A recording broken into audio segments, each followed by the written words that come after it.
누가복음 15장 17절 한 절입니다. 이에 스스로 돌이켜 이르되 내 아버지에게는 양식이 풍족한 품꾼이 얼마나 많은가. 나는 여기서 줄여 죽는구나. 아멘. 하나님께서 먼저 우리를 찾지 않으시는 한 우리는 하나님을 만날 수 없습니다. 물론 하나님을 만나는 방법, 하나님께서 우리를 찾으시는 방법은 다릅니다. 하나님의 사랑이 다른 것이 아니라 우리의 형편을 따라 우리를 위해서 우리에게 가장 적절한 방법으로 찾아오십니다. 둘째 아들에게처럼 달려와 와락 안아주실 수도 있습니다. 맏아들에게처럼 함께 있지만 등을 돌리고 있는 아들은 한결같이 기다려주시고 끈기 있게 설득하시는 방법으로 찾아오실 수도 있습니다. 하나님 아버지께서는 어떤 방법으로 나를 찾아오시겠습니까? 하나님 아버지께서는 어떤 방법으로 지금 나를 설득하고 계시겠습니까? 자기가 부인될 때에, 예수님을 인정할 때, 자신이 금송아지였음을 인정하고 자기 자신을 내려놓을 때에 비로소 스스로 돌이키기 시작합니다. 끝까지 자기가 부인되지 않을 때, 끝까지 자기 자신이 머리가 될 때에 울면서 간청하면서도 에스의 길을 걷게 되고, 괴로워서 목을 매달고 자살을 하면서도 가룟 유다의 길을 걷게 됩니다. 회개는 전적인 하나님의 은혜요, 하나님의 복입니다. 일반적으로 회개라고 할 때 회개는 둘째 아들이 하는 방식과 절차를 따라야 한다고 봅니다. 맞습니다. 둘째 아들은 회개의 올바른 방법을 나타내고 있습니다. 자신의 잘못을 철저히 깨닫고 잘못을 하나하나 열거하며 철저하게 참회하고 아버지에게로 돌아왔습니다. 그렇다면 이제 맏아들은 어떤 방식으로 회개해야 할까요? 오늘의 묵상거리입니다. 우리는 둘째 아들을 통해서 우리가 회개하는 방법을 잘 찾아갔습니다. 그러면 맏아들은 어떻게 회개해야 합니까? 맏아들은 집도 안 나갔는데요. 맏아들은 허랑방탕도 안 했는데요. 아버지 곁에 있었는데요. 굳이 둘째 아들을 통해서 회개의 모범을 찾는다면 맏아들은 회개할 것이 없습니다. 둘째 아들은 아버지에게서 떠나갔던 모든 것들을 악착같이 발부둥치며 버티게 했던 모든 것들을 하나하나 돌이키고 회개하며 멀어져 갔던 그 길을, 아버지로부터 집으로부터 멀어져 갔던 그 길을 역순으로 해서 다시금 집으로 아버지에게로 돌아오면 아버지의 잔치 자리에 참여할 수 있습니다. 그런데 맏아들은 어떻게 해야 아버지의 잔치 자리에 참여할 수가 있겠습니까? 회개의 항목이라고는 찾기가 어렵습니다. 굳이 아버지의 잔치 자리에 참여하지 못하는 이유를 찾으라고 한다면 아버지의 명령에 잘 순종했다는 것밖에 없습니다. 누가복음 15장 29절에 아버지께 대답하여 이르되 내가 여러 해 아버지를 섬겨 명을 어김이 없거늘. 이렇게 주장하는 맏아들에 대해서 아버지도 부인하지 않으십니다. 15장 31절로 32절에 아버지가 이르되 예, 너는 항상 나와 함께 있으니 내 것이 다 네 것이로되 이 내 동생은 죽었다가 살아났으며 내가 잃었다가 얻었기로 우리가 즐거워하고 기뻐하는 것이 마땅하다 하니라. 아이러니하게도 맏아들은 아버지의 명에 순종을 잘 했다는 것으로 아버지의 잔치 자리에 참여하지 못하고 있습니다. 그렇다면 오늘 우리가 알고 있는, 지금 우리가 하고 있는 회개의 방법, 어디엔가 문제가 있어 보이지 않습니까?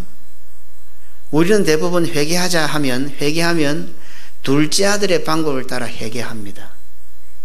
그런데 큰아들은 그렇게 따지면 회개할 게 없어요. 굳이 회개하라고 한다면, 아니 아버지 잔치 자리에 참여하지 못하는 이유를 대라고 한다면 아버지 명령에 순종 잘한 것밖에 없어요.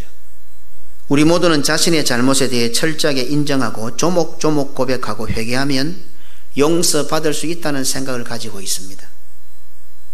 맏아들은 아버지의 명을 어김이 없기 때문에 회개할 것이 없다고 생각합니다. 어떻습니까? 우리들의 생각과 맏아들의 생각이 비슷한 것 같지 않습니까? 맏아들은 나는 회개할 항목이 없다. 둘째 아들은 오늘 우리들은 내가 잘못한 것 조목조목 따져서 하나님 앞에 고백하고 회개하면 용서해 주실 것이다. 방법은 달라 보여도 주장은 비슷한 것 같지 않습니까? 어쩌면 둘째 아들이 더 교묘하고 고단수 같아 보이지 않습니까? 둘째 아들은 지멋대로 살다가 내가 잘못한 하나님 앞에 조목조목 회개하고 고백하고 그러면 용서해 주시겠지. 차라리 맏아들이 더 미련해 안 보입니까? 비록 내가 집을 나갔고 허랑방탕했고 짐승 같은 삶을 살았다 해도 아버지에게로 돌아오기만 하면, 내가 회개하기만 하면 용서받을 수 있다고 오늘 우리는 생각하고 믿고 있습니다. 나는 교회를 떠나지 않았고 아버지와 함께 있었고 맡은 사명 묵묵하게 잘 감당했으니 회개할 것이 없고, 조금 실수한 것이 있더라도 그것은 얼마든지 정상 참작이 가능하다고 또 생각하고 믿고 있습니다. 어떻습니까? 서로 다릅니까? 같은 것 같지 않습니까? 근본적으로 같아 보이지 않습니까? 자기 멋대로 살다가 회개하면 용서해 주실 것이라는 그런 믿음, 그 생각하고, 내가 교회 열심히 붙어 있어서 열심히 했으니까 내가 좀 실수해도 하나님께서 정상 참작해 주시겠지, 그렇게 믿는 것, 그 생각하고 달라 보입니까? 사는 형태는 정반대인 것 같은데 그 중심은 똑같아 보인다는 사실입니다. 회개는 용서가 전제되는데 용서해 주시는 분과는 전혀 상관이 없는 회개를 하고 있습니다. 내가 하는 회개죠. 아무리 우리가 회개분들 용서는 하나님이 해 주실 것인데 하나님은 별로 의식을 안 해요. 전부 내 입장에서 회개를 하는 겁니다. 내가 회개하기만 하면 용서는 당연히 따라오는 것으로 생각합니다. 그러니 회개든 용서든 다 내가 칼자루를 쥐고 있습니다. 하나님, 내 회개 안 했습니까? 왜 용서 안 해줍니까? 이런 투다 말이에요. 내가 뭐 그래 잘못했습니까? 내가 뭔 회개할 게 있습니까? 맏아들이나 둘째 아들이나 다른 것이 있느냐 이 말입니다. 나는 아버지를 떠나지 않고 맡은 업무에 충실히 했으니 회개니 용서니 나에게는 적용되지 않습니다. 굳이 따지자면 아버지가 결정한 일이 마음에 들지 않을 뿐입니다. 어떻게 아버지가 그렇게 하실 수 있습니까? 그래도 맏아들이 있는데 아버지 마음대로 그렇게 하십니까? 어떻습니까? 두 주장이 똑같아 보이지 않습니까? 우리들의 신앙생활 같아 보이지 않습니까? 우리들이 알고 있는 회개와 용서가 이와 같지는 않습니까? 꼭 나의 모습을 보는 것 같지 않습니다. 오늘까지 내가 신앙생활하면서 지금 이렇게 살고 있는 것 같지 않느냐 이 말입니다. 이렇게 볼 때 오늘날까지 우리가 일반적으로 잘 알고 있는 회개 역시 어딘지 모르게 문제가 있어 보입니다. 오늘 맏아들과 둘째 아들로 통하여 예수님께서 우리에게 말씀하시고자 하는 회개, 용서받는 진정한 회개는 무엇일까 하는 것입니다. 둘째 아들을 통해 발견할 수 있는 회개는 자기를 부인하고 아버지를 생각하는 데서부터 시작이 됩니다. 그렇다면 첫째 아들이 회개에 이르는 방법도 똑같습니다. 자기를 부인하고 아버지를 생각하는 데서부터 시작이 됩니다. 알고 보면 맏아들이나 둘째 아들이나 회개의 시작은 동일합니다. 바로 자기를 부인하는 것입니다. 자기가 기준이 되고 자기가 중심이 된 것을 인정하고 회개하면 하나님을 기준 삼고 하나님 중심으로 돌아오는 것이 회개의 시작이 됩니다. 자기를 부인하고 아버지를 인정할 때에 회개는 시작됩니다. 아버지를 인정할 때에 자기가 부인되고 회개는 시작됩니다. 우리가 흔히 말하듯이 닭이 먼저냐 계란이 먼저냐. 자기를 부인하고 아버지를 인정할 때에 회개가 시작되고 아버지를 인정할 때에 자기가 부인되고 회개가 시작됩니다. 이렇게 볼 때 자기가 부인되지 않는 것은 하나님 아버지를 인정하지 않는다는 뜻이 되며 아직 믿음의 자리에 이르지 못했다고 하는 것이 정직한 표현입니다. 회개의 칼자루를 내가 쥐고 내가 회개하면 된다고 생각하는 것이나 아버지의 곁을 떠나지 않고 맡은 일에 최선을 다했으니 나에게선 잘못은커녕 모든 것이 잘 되었다고 생각하는 것이나 그 중심은 똑같이 용서받을 수 없습니다. 내 중심으로 교회생활, 신앙생활 하면서도 그것을 믿음이라고 생각합니다. 마다들과 똑같은 주장을 하고 있을 뿐입니다. 지금 나는 교회생활이나 봉사생활을 누구 중심으로 하는 것 같습니까? 둘째 아들처럼 내가 중심이 되었기에 교회로부터 멀어져 있지는 않습니까? 내 생각이 중심이 되었기에 목회자로부터 멀어져 있지는 않습니까? 내가 기준이 되었기에 하나님으로부터 멀리 떠나 있지는 않습니까? 맏아들처럼 나는 다른 성도들보다 더 잘한다는 것 때문에, 내가 잘하는 그것 때문에 교회가 하는 모든 일들이 매사가 마음에 들지 않아 교회로부터 몸은 여기 있지만 마음이 멀어져 있지 않습니까?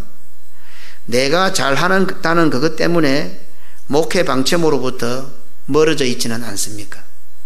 내가 잘한다는 그것 때문에 하나님의 처사가 마음에 들지 않고 하나님으로부터 멀리 떠나 있지는 않습니까? 몸은 늘 아버지 곁에 있지만 아버지로부터 둘째 아들보다 더 멀리 마음이 떠나 있는 맏아들처럼 말입니다. 둘째 아들이 잘못한 것의 근본적인 책임은 둘째 아들에게 있지만 동생이 아버지에 대한 불만을 품은 것은 형의 책임도 결코 적지 않습니다. 백지 상태에 있는 갓난아이, 어린아이는 자신의 이해력 유무를 떠나 부모가 가르치는 대로 하라는 대로 따라할 뿐입니다. 그렇다면 둘째 아들이 그렇게 된 것은 누구에게 배운 것이며 누가 시킨 것이며 누구를 따라해서 그렇게 되었겠습니까? 일반적으로 학창시절이나 사춘기 때는 부모보다 친구들로부터 훨씬 더 많은 영향을 받습니다. 예수님께서 비유의 말씀을 하시는 정황을 살펴볼 때 둘째 아들이 아버지를 떠나 탕자가 된 것은 맏아들 형의 영향력이었음을 충분히 예상할 수 있습니다. 그렇다고 해서 둘째 아들이 탕자가 된 것에 대해 형 때문이었다고 변명하거나 핑계할 수는 없습니다. 아버지의 그늘 아래서 아버지의 사랑을 받고 살면서 어찌 태양빛 같은 아버지의 영향은 받지 않고 흔들거리는 촛불 같은 형의 영향만 받았는가 하는 것입니다. 사람은 사회적 동물이라고 했습니다. 서로에게 영향을 받을 수밖에 없는 존재입니다. 친구 따라 강남 간다는 말이 있습니다. 유유상종이라는 말이 있습니다. 백로야 까마귀 노는 곳에 가지 마라는 말도 있습니다. 성도들은요, 좋은 영향을 주고 좋은 영향을 받도록 기도하고 최선을 다해야 됩니다. 지금 내 주변에는 어떤 사람들이 있습니까? 나는 누구로부터 영향을 받고 있는 것 같습니까? 물론 영향을 받는 그 사람에게 자신도 일정 부분 영향을 주고 있습니다. 내 주변에는 어떤 친구들이 있습니까? 잠언 27장 6절에 친구의 아픈 책망은 충직으로 말미암는 것이나 원수의 잦은 입맞춤은 거짓에서 난 것이니라. 어떻습니까? 지금 내 주변에는 정말 충직에서 나오는 아픈 책망을 가진 친구들이 있습니까? 아니면 입맞춤하는 거짓이 내 곁에 많이 있습니까? 잠언 20장 17절에 철이 철을 날카롭게 하는 것 같이 사람이 그의 친구의 얼굴을 빛나게 하느니라. 그 사람 참 잘 봤는데 그 사람이 아무개하고 친하더라. 아이고 뭐 똑같은 사람인가 봐. 그 사람 별로 별 사람이 아닌 줄 알았는데 그 사람 친구들 아이고 그 친구도 참 대단하네. 하다 그 사람 대단한 사람인가 보다. 우리가 평상시 늘 쉽게 가질 수 있는 생각들입니다. 오늘 코로나19로 인한 신천지 사건을 접하면서 신앙생활 믿음의 생활에서 친구가 교제가 얼마나 중요한지를 잘 알 것입니다. 오늘날 세상은 신천지를 통해 감염된 코로나로 인해 불안해하며 분노하고 있습니다. 하지만 더 중요한 것은 그들로 통해서 감염된 영적 코로나의 피해입니다. 신앙생활, 특히 교회생활에서 불신앙의 친구들은 코로나와 같이 육체적으로도 치명적인 심판과 피해를 초래합니다. 하지만 명심해야 할 것은 그들로부터 감염되는 영적인 심판과 피해는 코로나로 인하여 당하는 육체적인 것들과는 비교도 되지 않습니다. 내 주변에 있는 사람들에게 속아서 감염되었다 하더라도, 몰라서 감염되었다 하더라도 그 결과에 대해서는 자신이 책임져야 하고 자신이 확진이 될 수밖에 없습니다. 성경은 여기에서 또 하나 재미있는 묵상을 우리들에게 요구합니다. 성경에 나타난 믿음의 조상들은 한결같이 아버지의 영향을 받고 아버지의 신앙을 계승합니다. 형들은 오히려 신앙과 믿음의 길에 항상 걸림돌이 되는 존재로 등장을 합니다. 아벨에게는 가인이라는 형이 있었습니다. 아벨은 형 가인에게 죽임을 당했습니다. 예수님을 극명하게 예표하는 이삭에게는 이스마엘이라는 형이 있었습니다. 하나님의 나라를 상징하는 이스라엘의 국부인 야곱, 이스라엘에게는 에스라는 형이 있었습니다. 천하 만민에게 복을 주는 하나님의 나라의 위력을 보여준 요셉에게 한 명의 형이 아니라 10명이나 되는 불신앙의 형들이 있었습니다. 동생이 무조건 형에게 영향을 받는다면 아벨이나 이삭이나 야곱이나 요셉은 어떻게 되었을까요? 형에게 영향을 받았다면 그들은 결코 믿음의 조상이 되지 못했을 것입니다. 가인, 이스마엘, 에서, 하나님과 아버지 야곱을 원망했던 요셉의 형들, 하지만 아벨, 이삭, 야곱, 요셉은 결코 그들을 본받지 않았습니다. 그래서 성경은 그들을 믿음의 조상, 믿음의 족장이라고 부르고 있습니다. 본받는 것, 흉내내는 것, 별것 아닌 것처럼 여겨질지 모르지만 신앙의 길과 불신앙의 길로 확연하게 나누어지게 만드는 결정적인 요소가 된다는 사실을 간과해서는 안 됩니다. 우리는 교회 와서 앞선 사람들의 흉내를 내게 됩니다. 본받습니다. 앞에서 하니까 따라하는 겁니다. 그런데 이것이 신앙의 길로 가게 하기도 하고 불신앙의 길로 가기도 합니다. 우리 앞에 이런 위대한 신앙의 본을 보인 분들이 많이 있는데도 불구하고 대부분이 아벨이나 이삭이나 야곱이나 요셉처럼 결과가 나지 않고 예수님의 말씀처럼 형의 영향을 받아 둘째 아들이 되더라는 사실입니다. 일반적으로 다 그렇게 되더라 이 말입니다. 믿음의 조상들은 한결같이 불신앙의 형의 영향을 안 받고 아버지의 영향을 받아서 신앙을 계승하는 반면에 오늘 예수님 이후에 2000년이 지난 우리들에게는 수많은 믿음의 형들이 있고 완벽한 예수님이라는 완벽한 형도 있는데도 불구하고 그분들의 본을 안 받고 오늘 성경에 나타나 있는 둘째 아들처럼 불신앙의 형의 영향을 많이 받더라는 겁니다. 오늘날 교회 안에서 성도들이 세월을 신앙생활을 하는 모습을 보면 수많은 동생들이 집을 나가고 영적 아버지 목회자 마음에 못을 박습니다. 하지만 그들이 집을 나가는 데 있어서 목회자와 직접적인 이유는 거의 없습니다. 대부분이 그 뒤에 그들로 하여금 집을 나가게 만드는 형들이 도사리고 있습니다. 예로부터 우리 선조들도 형만은 아우가 없다는 말을 했습니다. 동생은 형에게서 영향을 받을 수밖에 없습니다. 부산개금교회라는 가정 속에서 동생들은 형들에게 결정적인 영향을 받습니다. 형에 속한 성도들, 먼저 된 자들이 얼마나 중요한지 잊어서는 안 되는 대목입니다. 하지만 이 장면에서 잊지 말아야 할 한 가지 또 있습니다. 동생들은 형으로부터 영향을 받을 수밖에 없습니다. 하지만 함께 있는 앞서 있는 형들 역시 불완전하고 부족한 사람들입니다. 경험이나 삶에 어느 정도 도움은 가능합니다. 또 한 가지는 형에게서 영향을 받고 불신앙의 나락으로 떨어질 때에 아버지를 원망하고 집을 떠나갈 때에 그로부터 시작되는 모든 끔찍한 결과는 형 때문에 형의 영향 때문에 그렇게 되었을지라도 다 자신의 몫이라는 사실을 잊지 마십시오. 그렇다면 예수님께서 비유로 말씀하시는 잃어버린 아들의 이야기는 결정적으로 성도들의 삶에 있어서 완전한 형님이 필요하다는 사실을 깨닫게 합니다. 이 부분에 대해서는 지난 시간 예수님께서 십자가상에서 제자들을 형제로 성격시키시면서 완전한 형이 되시다는 사실을 말씀드렸습니다. 우리는 앞서간 믿음의 조상들보다 복받은 자들이요 행복한 자들입니다. 성경의 많은 믿음의 조상들이 우리가 본받을 수 있는 형님들입니다. 물론 그 형님들과는 비교도 되지 않는 완전한 형님 예수님이 계십니다. 십자가의 죽음을 앞에 놓고서도 자신의 고통과 고난과 죽음보다는 자기를 바라보며 가슴 아파하실 아버지를 먼저 생각하셨던 완벽한 형님이 계십니다. 단 1%도 불완전하지 않는 완전한 형님이 우리 앞에 계십니다. 그 형님만 따라하면 우리도 완전한 아들의 삶을 살 수가 있고 못해도 흉내라도 낼 수가 있습니다. 그렇게 볼 때에 맏아들의 잘못은 동생의 잘못까지도 포함합니다. 사실 둘째 아들보다도 맏아들이 더 회개할 것이 많은 중한 죄인입니다. 그런데 오늘까지 우리는 본문을 대할 때 회개라는 관점에서 둘째 아들에 대해서만 묵상해 왔습니다.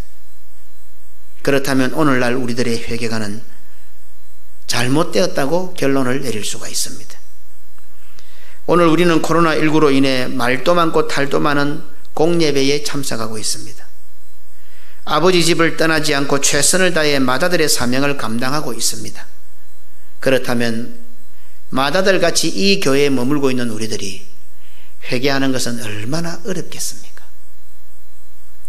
여러 해 평생 하나님 아버지를 섬겨 명을 어김이 없이 지키기 위해 노력했고 오늘은 코로나19의 위협도 마다하고 국가의 정책이나 국민 정서의 미운 틀도 개의치 않고 예배의 자리까지 나왔으니 회개는커녕 하나님 아버지에게 얼마나 할 말들이 많겠습니까?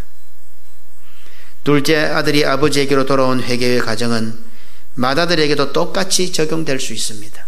물론 그 과정은 어쩌면 둘째 아들보다 훨씬 더 어렵고 힘듭니다. 회개의 시작은 아버지였습니다. 방탕의 시작은 자신이었습니다. 아버지를 생각하니 줄여 죽게 된 자신도 인정할 수가 있습니다. 후회와 자살은 말 그대로 후회와 자살로 끝입니다. 어쩌면 후회한다는 말 속엔 자아가 더 강할지도 모릅니다. 어쩌면 자살하는 그 행동 속에 죽음보다도 더 강한 자아가 들어있을지도 모릅니다. 회개는 후회나 자살의 심정이 아닙니다. 회개는 아버지를 생각함입니다.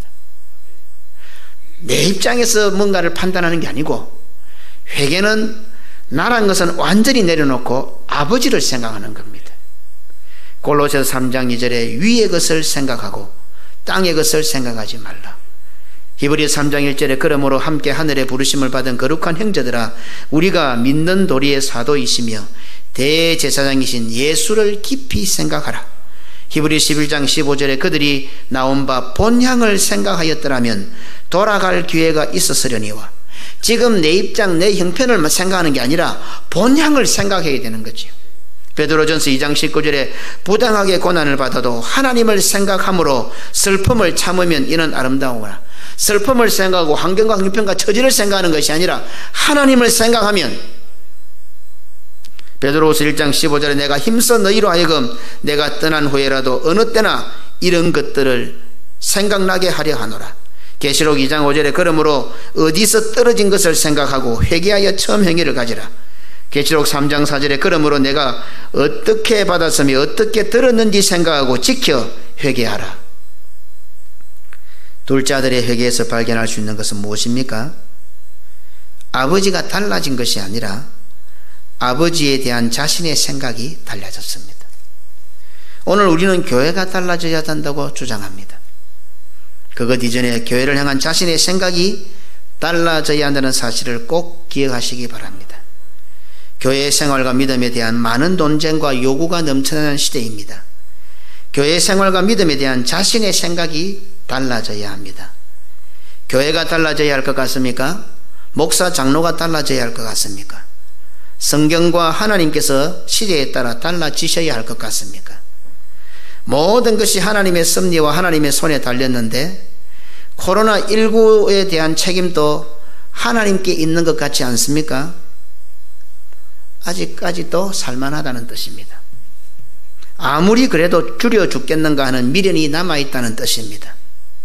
100년도 안 되는 인생 이렇게 살다 가면 되겠지라는 생각이 있어 그렇습니다. 내 생각이 달라져야 합니다. 내 중심의 생각이 하나님 중심의 생각으로 변해야 합니다. 첫날 만날 답도 없는 내가 아니라 내 생각에가 아니라 하나님 아버지를 생각해야 아버지 생각에 라고 해야 답이 시작됩니다. 말을 하면 항상 내 생각에 이렇게 말을 시작하잖아요. 그게 아니고 성도는 이제 하나님 생각에 이렇게 말이 바뀌어야 된다 이 말입니다. 이때까지 내 생각에서 무슨 답이 나옵니까? 빌립보 4장 6절로 7절에 아무것도 염려하지 말고 오직 모든 일에 기도와 간구로 너희 구할 것을 감사함으로 하나님께 아뢰라. 그리하면 모든 지각에 뛰어난 하나님의 평강이 그리스도 예수 안에서 너희 마음과 생각을 지키시리라. 사탄은 우리의 생각 속에서 하나님을 빼내려고 안간힘을 쓰고 있습니다. 사탄은 복잡하게 작업을 안 합니다. 성도들의 머릿속에서 하나님만 빼내고 다른 것, 하나님보다 더 좋아 보이는 걸 집어넣으려고 합니다. 더 보암직하고 더 탐스럽고 더 먹은입스럽고 하나님 생각만 딱 빼내려고 하는 겁니다. 하지만 우리를 사랑하신 하나님은 사탄 머리 꼭대기에 앉아 계신 분입니다. 코로나19의 피해가 막심하지만 하나님께서는 이런 위기를 통해서도 나와 세상의 것으로 가득 차 있는 내 생각을 돌려서 하나님 생각, 성경 생각, 교회 생각으로 채워 넣으시려고 하고 있습니다. 오늘 우리를 보십시오. 똑같은 예배를 드리지만 이제 어떻게 해요? 그동안 내 생각, 세상 생각, 여러 가지 생각들이 우리 속에 많았는데 이걸 빼내고 이런 위기 가운데서 하나님은 기회로 우리 머릿속에 하나님 생각으로, 교회 생각으로, 말씀 생각으로 내 생각을 채워 넣으시고 계시는 겁니다. 마귀는 우리를 하여금 하나님을 떠나게 만들고 교회의 문을 닫게 만들고 내 머릿속에서 계속 하나님과 멀어지게 만들려고 작업을 했지만은 오히려 하나님께서는 믿음의 사람들의 머릿속에 그나마 남아있던 내 생각, 세상 생각, 세상 염려와 근심 걱정 그것조차도 빼내고 하나님으로, 하나님 생각으로 집어넣고 계신 거예요. 이 하나님의 묘수가 사탄이 아무리 날 때도 하나님의 수를 이길 수가 없는 거예요. 하늘 백성들인 성도들이 나와 세상으로 향하던 그 발걸음을 통해서 교회로, 천국으로, 하나님께로 향하도록 우리 하나님은 인도해 주시고 있습니다. 코로나19 앞에서 우리는 누구를 생각하고 있으며 무엇을 생각하고 있습니까? 오늘 우리 다 입마개를 하고 있고 말 똘게 하지 못하는 이 상황에서 지금 내 머리에는 무슨 생각이 있습니까? 무엇을 생각합니까? 누구를 생각해야 됩니까? 그리고 지금 내 발걸음은 어디로 향하고 있습니까? 기도하십시다.